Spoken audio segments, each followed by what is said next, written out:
The movie starts with a big football game in the 1958 FIFA World Cup. It's Brazil versus the USSR, and there's a massive crowd all hyped up for the match. But the commentators aren't being nice. They're dissing Brazil's playing style. Meanwhile, we get a peek into Brazil's locker room, where we meet Pelé, the youngest player ever in the World Cup. Following then, the scene turns to 8 years earlier, where we observe a bunch of children shining shoes and eager to play football. Because of the poor living conditions, the youngsters don't have a real ball to play with. As a result, they steal some clothing from their neighborhood and put them into socks to form a ball. Soon, the gang begins playing with the self-made ball, kicking it from roof to roof, not letting it touch the ground. Despite the ball being too heavy, the kids play with it with ease and elegance, but the game ends in a dirty puddle. Later, one of the children playing football, Deco, makes up a story to his mother that he fell into a river while walking his younger brother Zoka home. But Zoka eventually lets it slip, saying, "But you are playing football!" The mother is against them playing football, so as a punishment, she forbids them from listening to the World Cup.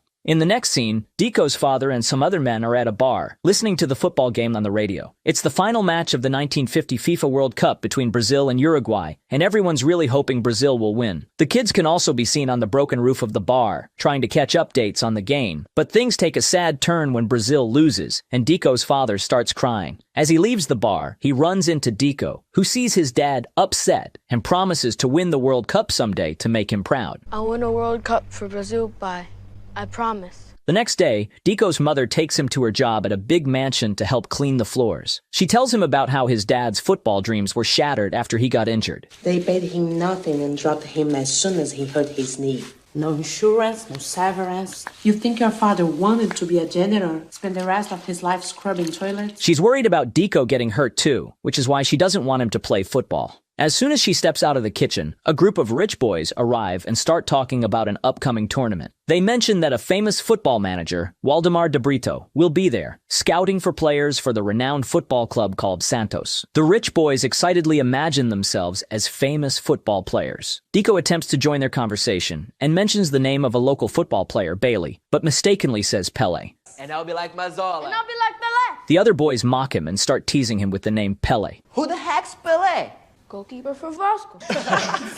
Belay the suit. His name's Belay. We can call this boy Pelé. Then, the team captain, Jose, kicks the ball and knocks over Deco's bucket. Just then, Deco's mother returns and apologizes for her son's behavior, even though he wasn't to blame. Before leaving, Deco grabs a piece of newspaper brought by the boys, which mentions the football tournament. Deco gathers his team to play in the tournament. However, his brother reminds him of his promise to shine shoes today. Despite this, Deco remains persistent. They approach the organizers and enlist themselves in the tournament. At first, they struggle to use a real ball, which is much lighter compared to their self-made ball. Why does it go so far? It's full of hair! However, eventually, the team starts adapting to the new conditions. They make a self-made uniform from bed sheets. Wait, you knit these? Well, so technically. Despite they look poor and have no proper football kit, Deco and his friends showcase remarkable skills that outshine almost every other team in the tournament. They advance to the finals, where they face the same group of boys who previously mocked Deco at his mother's workplace. These boys are older and better equipped, taunting Deco's team with the nickname the Shoeless Ones. Team number 7. Hey, they are called the shoeless ones. Since they're playing without proper football boots. This insult prompts Deco's team to make acquiring boots their top priority for the next game. To fund their plan, the group decides to steal peanuts to sell for money to buy second-hand boots. However, their scheme is almost foiled when Mover spots them in the act and gives chase. Despite the close call, Deco and his friends manage to escape. After roasting the peanuts, they reach the market. To attract more customers, they offer free shoe shines for buying 2 packages of peanuts. While the group is selling the peanuts to the public, the finalist group of boys arrives and starts insulting them again. They mock everyone on Deco's team. Hey, Pelé, how much for a shine?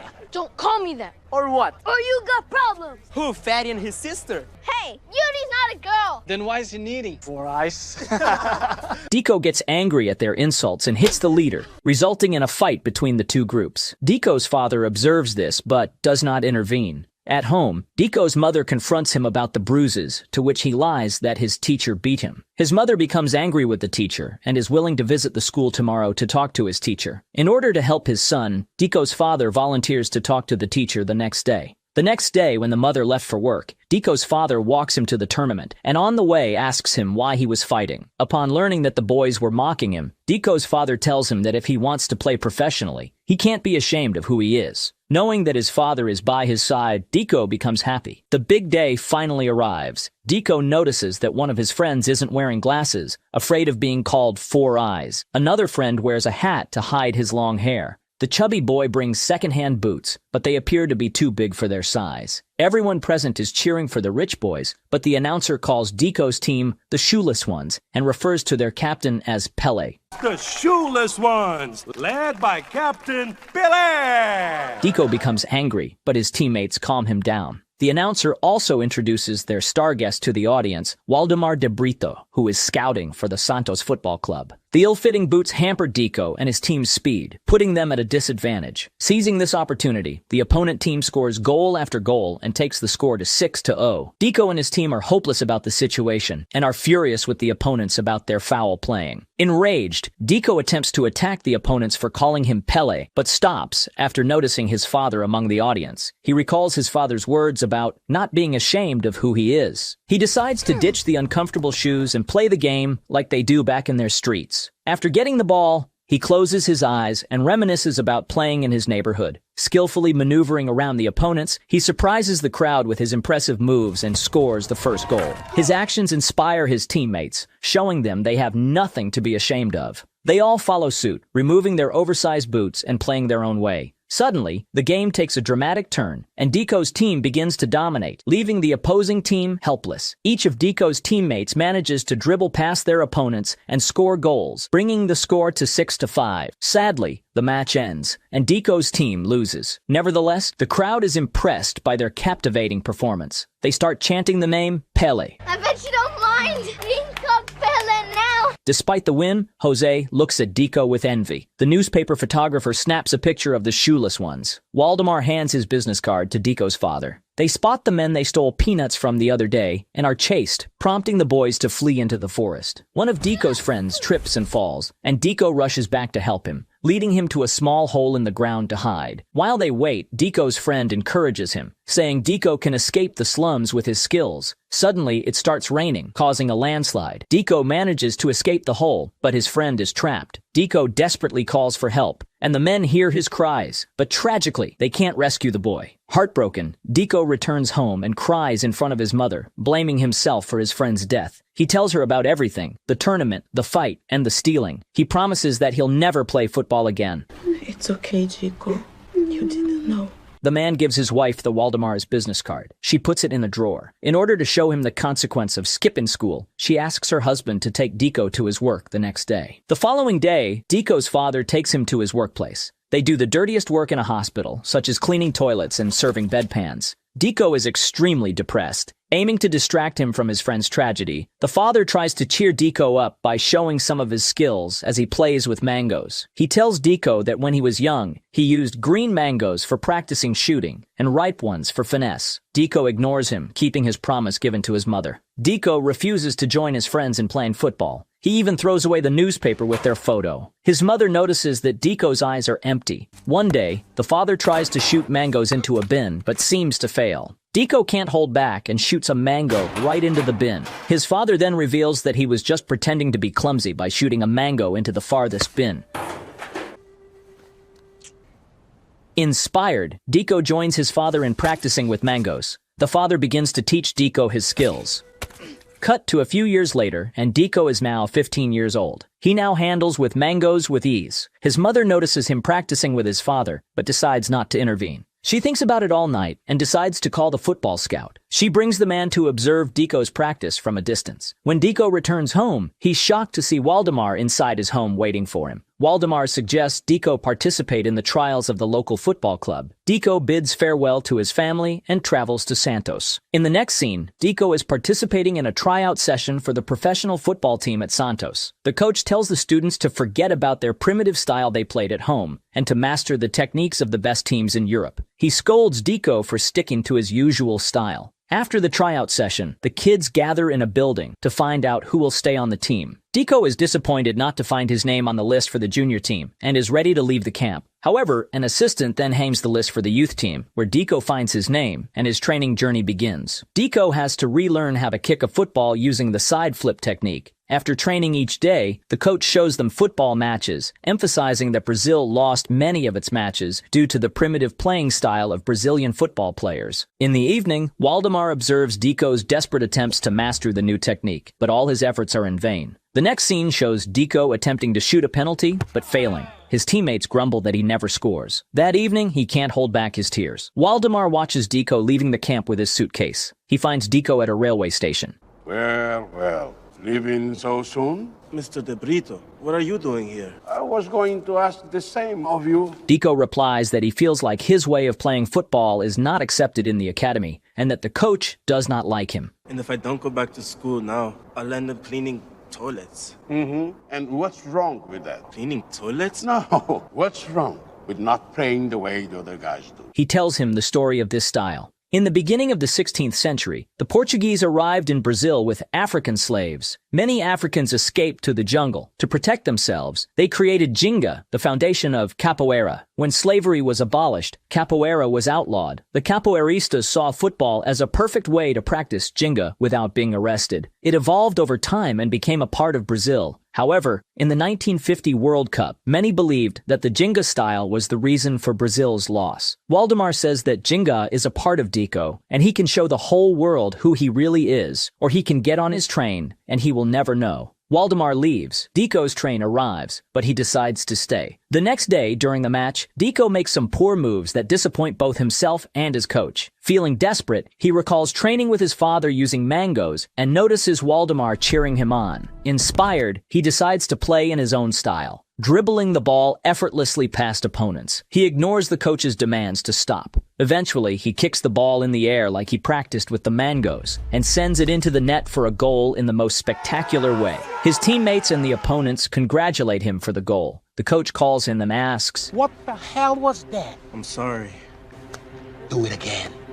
Deco continues to dazzle, scoring 4 goals in the match, garnering attention from the newspapers. Despite being the youngest player on the team, he starts building a reputation for himself. Meanwhile, his father listens to every game, cheering proudly for his son's achievements. One night, Waldemar observes Deco practicing shots with his old technique. He is surprised to see Deco fail to score a goal, but then he realizes that Deco intentionally shoots at the crossbar with all the balls. Soon after, new lists of players are hung on the wall. Deco can't find his name on it, but it turns out he has been promoted from the junior team to the pro team. That's the wrong list, Deco. Welcome to the pros. Playing matches with teams all around the country. Now, a lot of people come to his matches, eager to see how the 15-year-old phenom plays with his magical style. One day, his mother receives a delivery, but she hasn't ordered anything. It turns out Deco decided to pay a surprise visit to his home, bringing some gifts, including a stove. You do realize there is no gas in Bodo, right? Don't break their hearts. We can just use it as a table. He gives his father a portable radio so that he can listen to his games. Listen to your games. Are you trying to give your mother a heart attack? Deco's brother suggests listening to the Brazilian team invitations tomorrow, but their mother reminds him that he must be in school at that time and his father has to work. Deco tells everyone that there's no point in listening to it because he's too young to be on the national team. Despite this, they nervously listen to the announcement of Brazil's national squad for the 1958 World Cup. Deco has no hope of being selected for the national team, and to their surprise, Deco gets selected. What's going on out there? Chico, you look sick. Are you okay? He is shocked by the news and can't believe he's on the team. Before his departure, the father tells him that since 1950, Brazil's spirit dies with every single game, and there's only hope in Deco. He gives him his old uniform with the name Pele on it. That's what those rich kids called me to make fun of me. No, it's what the people called you when they saw you play with Ginga. And when I saw you had something, I did not. The father shares his story. When he first became a professional footballer, he wanted to play with the beautiful Ginga. He scored 5 goals with his head in one match, but at one moment he was filled with doubt, and it led to his injury. It was the moment when he stopped believing in himself. Doubt can turn a beautiful Ginga move into a dangerous one. Pele leaves and later meets with his teammates. Another player who also practices the Ginga style starts pushing Pele, but it turns out to be a joke, and the mini Oscar Isaac is a cool and kind guy. He introduces Pele to all the members of the team. However, the main star for the reporters is Jose, the rich boy who bullied Pele when they were kids. My family is Italian and I was trained in that style of play. He mocks Pele again, saying he lacks the modern European style of play. The reporters make fun of some players sticking to their Jenga style. Pele confronts them, but the coach of the national team interrupts him, promising that the team won't play the Jenga style anymore. After that, the national team coach calls Pele for a meeting and warns him against playing the Jenga style of football. The next day, Pele tries to play the European way, as the coach suggested, but finds it difficult. Jose keeps mocking the Jenga players in front of the reporters, mentioning that they are playing lousy. Pele grumbles to Scott Isaac that they play lousy because they aren't allowed to play their way.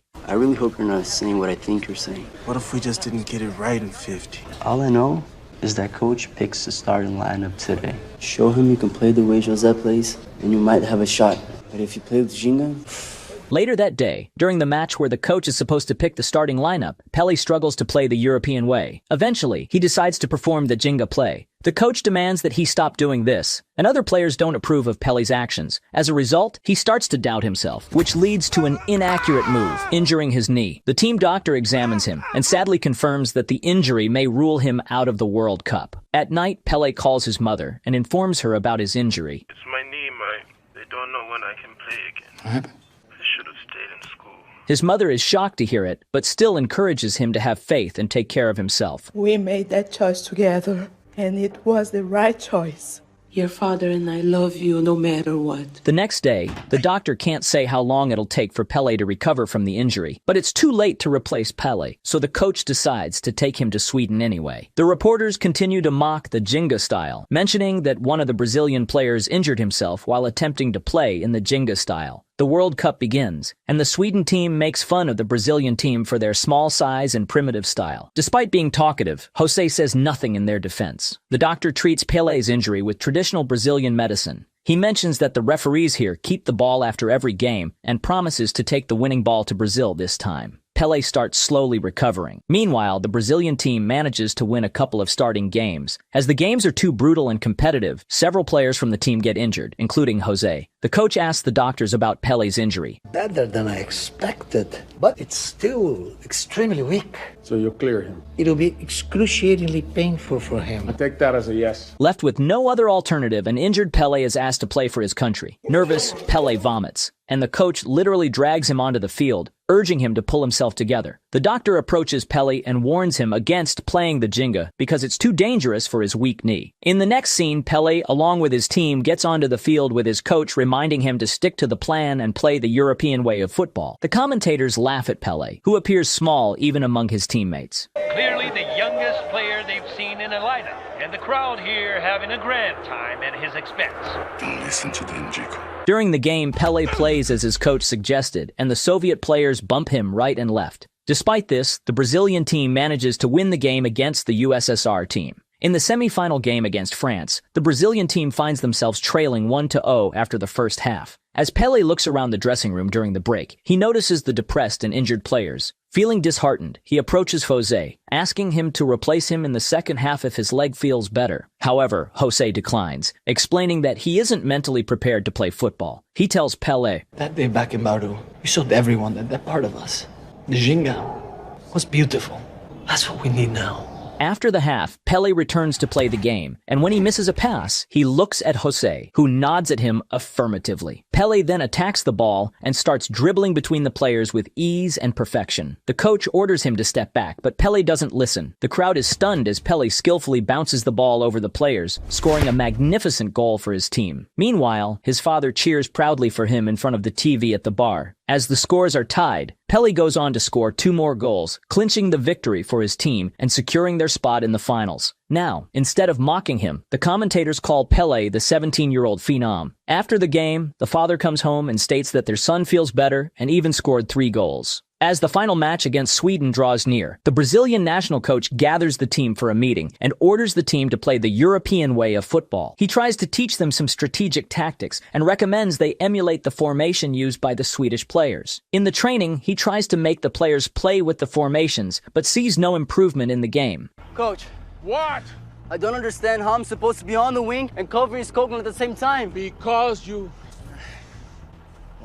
The team watches as the Swedish team engages in harsh play against the German team. Sweden is known for their dirty style of play. One of the German players is injured by the Swedes, which leads to the end of his career, striking fear into Brazilians. During the press conference between the two teams, the Swedish team coach makes fun of Brazil's way of playing. He further adds that if Brazil continues to play the same style, they will lose the finals as they did in 1950. He also mentions that they will quickly incapacitate Pelé. He starts humiliating all the Brazilian players one by one, reciting their flaws. Djalma Santos. He mangled his hand in an accident while working in a factory as a teenager. The right winger, Corinthia, born with a deformed spine and one leg shorter than the other. Frustrated with the opponent coach demoralizing the national team, Brazil's coach storms off from the conference. At night, Pelé calls his father and reveals about the dire situation of the team. Hearing this, his father suggests him to unite the team like he used to do during his childhood. I heard the guys are calling you Pelé now. Jose started it. It's silly. This is a sign. Now is the time for Pelé. The next, Pelé starts to bounce the ball in the cafeteria, but all the Brazil team is depressed. Hey, Garrincha.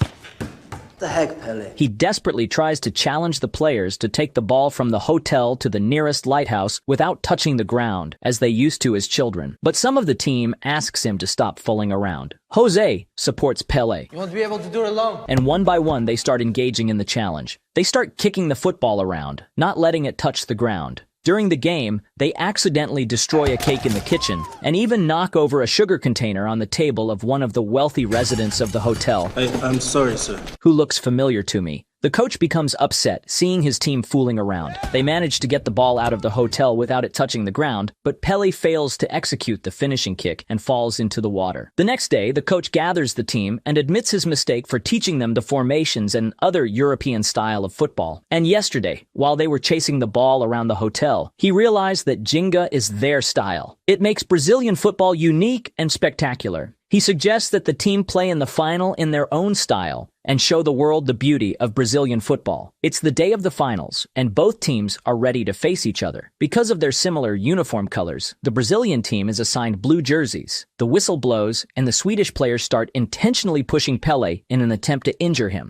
The Swedish team scores within 4 minutes of the play. All the Brazilian supporters are in shock with the Swedish players whirling around Pelé, stopping him from getting the ball. Pelé's mother can't hold back her emotions and turns on the radio, the one her son gave them. But soon the Brazilian players compose themselves, and Pelé assists to score the first goal for the team. One after another, the Brazilian team scores, and so does Pelé. His mother storms into the bar and sees her son is winning the World Cup. Soon the final whistle blows, and the game ends with a scoreline of 5-2. Brazil wins the World Cup for the first time in history. Pelé faints due to emotional overload. All of Pelé's teammates storm into the ground and lift Pelé on their shoulders. All of Brazil celebrates its victory, and the doctor steals the ball as he promised. The scene then shifts to the real moments after Brazil wins the finals. June 29, 1958. The day Brazil won our first World Cup. Everything felt like a dream. It had only been 18 months since I first left home, but it felt like years. My mother and father came out to meet me, and Dad reminded me of the promise I made 8 years earlier. In the last scene, we're informed about how Pelé was declared a national treasure by the Brazilian president in 1961. Pelé holds the world record for most goals and is also the youngest player to score a goal in the World Cup. He is also the only player to win 3 FIFA World Cups. One record Pelé never beat was heading 5 goals in one game. This record held by his father. And yes, guys, I know that the wealthy gentleman in the hotel was Pelé himself. I just wanted to see how many people would comment about it. If you enjoyed the video, please subscribe to my channel and click on these pictures to watch other recaps I've prepared for you.